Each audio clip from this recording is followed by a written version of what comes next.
Lorsqu'on décide de prendre une procédure, lorsqu'on décide de prendre un dossier et qu'on ne maîtrise pas certaines notions de base, alors soit on se casse la tête pour faire les choses bien, soit on prend un postulant pour être sûr que c'est bien fait. Mais bien évidemment, vous pouvez prendre un dossier en droit de la famille, même si vous n'en avez jamais fait. Mais il faut être honnête avec le client, il faut le lui dire. Après, c'est au choix du client. Lorsque vous faites le choix d'un avocat, il faut vraiment qu'il connaisse son dossier. Il faut vraiment avoir une relation de confiance. Moi, par exemple, mes clients, parfois, me confient des dossiers dans des matières que je ne maîtrise pas.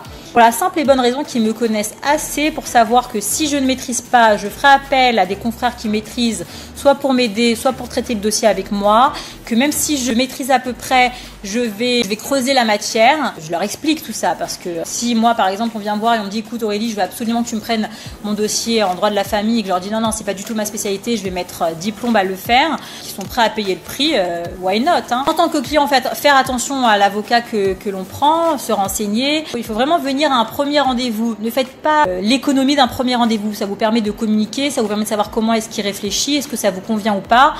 C'est comme un mariage. Parfois, il y a des procédures qui durent 4-5 ans et il faut avoir vraiment confiance. Moi, je pars du principe que lorsque je prends un dossier, je dis à mes clients, maintenant, vous vous en occupez plus. Vous, la seule chose que vous faites, c'est me raconter votre histoire, vous répondez à mes questions, vous me communiquez les documents dont j'ai besoin. Et tout le reste, c'est moi qui gère. La deuxième chose, c'est pour les avocats, faire très attention à la rédaction du par ses motifs.